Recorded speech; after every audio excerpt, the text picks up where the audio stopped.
File number 178। ये कहानी जुर्म की दुनिया की वह काली परछाई है जिसके असर ने सबकी नींद उड़ा दी थी। एक शहर में एक पुलिस थाना था। थाने में अक्सर स्थानीय लोग समस्या लेकर आते रहते थे और उनका समाधान आसानी से हो जाया करता था। क्योंकि शहर की आबादी बहुत कम थी और यहाँ के लोग भी शांति के साथ जीवन जीना पसंद करते थे, सब कुछ बेहतर चल रहा था। तभी थाने में एक लेडी ऑफिसर की नियुक्ति होती है। उसका नाम रीटा था। इंस्पेक्टर रीटा बहुत ईमानदार और बहादुर है। वह आते ही पुलिस थाने का मुआयना करती है और हवलदार से थाने की साफ सफाई करवाने को कहती है। हवलदार भी आदेशानुसार सफाई कर्मचारी को बुलाकर पूरे थाने की सफाई करवाते हैं।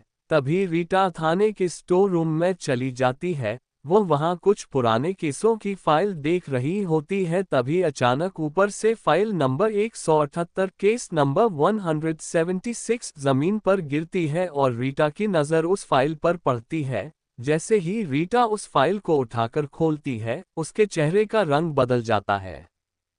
क्योंकि फाइल में जो फोटो होती है वह उसकी बचपन की सहेली रिया की फोटो थी, जो कि छोटी सी उम्र में ही लापता हो चुकी थी। लेकिन यहाँ उसकी फाइल का होना एक रूहानी इशारा था जिससे रीटा की जिंदगी में उलझने बढ़ने वाली थी। रीटा इन सब बातों से अनजान अपनी रिया के घर फोन लगाती है और उसके बारे में उसके माता पिता को बताते हुए कहती है कि आपकी बच्ची इस दुनिया में नहीं रही। ये बात आज सच साबित हो गई है क्योंकि उससे संबंधित फाइल मेरे हाथ लगी है और इसमें आपकी बच्ची की हत्या की पुष्टि की गई है। लेकिन उसके हत्यारे का कुछ पता नहीं चला और फाइल ऐसे ही बंद कर दी गई थी। लेकिन माँ जी, आप चिंता मत करिए, मैं अब इस केस की तह तक जाऊंगी और अपनी सहेली के हत्यारे का पता लगाऊंगी और मैं वादा करती हूँ वो जो कोई भी है उसे सख्त से सख्त सजा मिलेगी, जिसने भी मेरी सहेली के साथ ऐसा किया था। रीटा इतना कह कर के फोन रख देती है और थाने के सभी सिपाहियों को बुलाती है और अपनी सहेली के केस की फाइल दिखाकर सभी से उसके बारे में जानना चाहती है। लेकिन ये फाइल बहुत पुरानी थी और वहां तैनात सभी पुलिसकर्मी हाल ही के समय में ट्रांसफर हुए थे, जिस वजह से उन्हें भी इस केस के बारे में कोई जानकारी नहीं थी। रीटा बहुत सोचती है और फैसला करती है कि मुझे उसी जगह पर जाना चाहिए जहां आखिरी वक्त रिया की लाश मिली थी और वह पुलिस जीप में एक सिपाही के साथ 13 किलोमीटर दूर उस स्थान पर पहुंच जाती है जिसके बारे में फाइल में जिक्र किया गया था। यहां पहुंचने से पता चलता है कि यह तो अस्पताल है जो बहुत साल पहले आग लगने से बर्बाद हो गया और उसके बाद इस अस्पताल के मालिक ने इसे ऐसे ही छोड़ दिया और विदेश चला गया। मामले की गुत्थी सुलझने की बजाय उलझती जा रही थी। इंस्पेक्टर रीटा ने अपना मन बना लिया था कि कुछ भी हो जाए, लेकिन वह अपनी रिया के हत्यारे का पता लगा के ही रहेगी। वह अस्पताल के बारे में सारी जानकारियां इकट्ठा करना चाहती है और वह जिला कलेक्टर कार्यालय पहुंचती है। वहां से उसे जानकारी मिलती है कि बहुत साल पहले अस्पताल में जो आग लगी थी वहां कई नर्स झुलसकर मर गई थी, लेकिन रिया का कोई भी रिकॉर्ड उस अस्पताल के स्टाफ रजिस्टर में मौजूद नहीं था और बातों बातों में रीटा को उसके स्कूल से संबंधित एक सूचना मिलती है। इंस्पेक्टर रीटा को अपनी सहेली के स्कूल जाने से यह पता चला कि वह साइंस की स्टूडेंट थी और वह अपने विषय के प्रोजेक्ट के सिलसिले में अस्पताल गई थी, क्योंकि वहां एक नर्स उसकी सहेली की बड़ी बहन थी जिसने रिया को उसके प्रोजेक्ट के सिलसिले में बुलाया था। अब इंस्पेक्टर रीटा को एहसास हो गया था कि हो न हो रिया के हत्या से इस अस्पताल का जरूर कोई न कोई कनेक्शन है। इंस्पेक्टर रीटा ने स्पेशल परमिशन के तहत अस्पताल के मालिक से मिलने का फैसला किया ताकि आगे की जानकारी जुटाई जा सके और वह विदेश चली गई।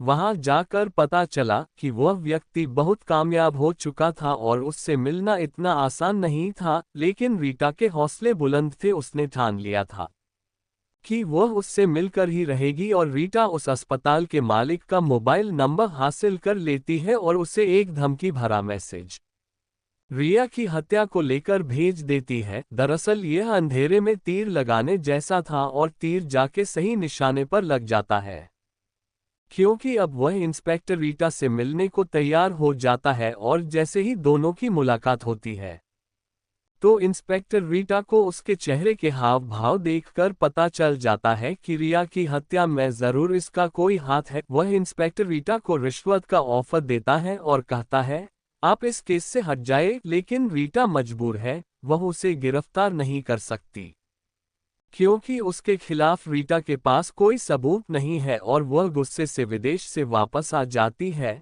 तभी रीटा के मोबाइल में अचानक एक फोन आता है और उसे अस्पताल के सीक्रेट चेंबर का पता चलता है और वह दोबारा से पुलिसकर्मियों को लेकर उसी अस्पताल पहुंचती है और तहखाने में बने हुए चैम्बर का दरवाजा खुलवाती है। वहां रखी हुई चीजें अभी भी सुरक्षित होती है क्योंकि आग का प्रभाव वहां तक नहीं पहुंच पाया था। सारे कमरे की तलाशी लेने के बाद रीटा को एक वीडियो कैमरा और एक पेन ड्राइव मिलती है और जब उसकी रिकॉर्डिंग देखा जाती है तो पता चलता है कि इस अस्पताल का मालिक महिला मरीजों की आपत्तिजनक वीडियो बनाता था और उन्हें इंटरनेशनल बाजार में बेचता था और इस काम में अस्पताल के भी कुछ स्टाफ उसका साथ देते थे। लेकिन आखिरी दिन की क्लिप में उसकी सहेली रिया का भी वीडियो शामिल होता है जिसमें वह सीक्रेट चेंबर में आकर अपने कपड़े बदल रही थी और उसने उस वीडियो कैमरे को देख लिया था और उसका विरोध करने पर उसे इसी चेंबर से बाहर निकालकर दूसरे कमरे में बंद कर दिया गया और मालिक ने अपनी पोल खुलने के डर से अस्पताल में आग लगवा दी और जिन लोगों को रिया ने यह मामला बताया था सभी को एक साथ एक ही कमरे में आग में जिंदा जला दिया गया।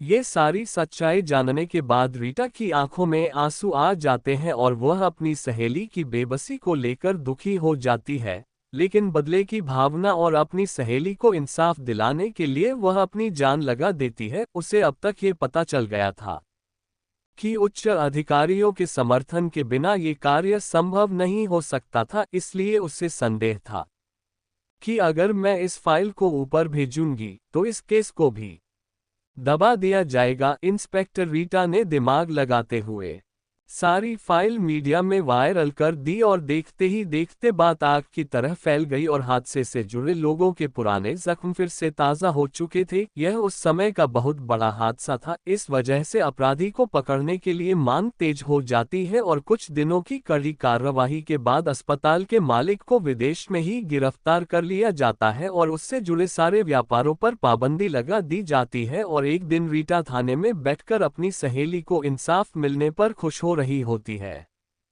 तभी उसके सामने पड़े कागज पर अपने आप एक पेन चलने लगता है और पेपर पर लिख जाता है, thank you my friend Rita, और कहानी खत्म हो जाती है।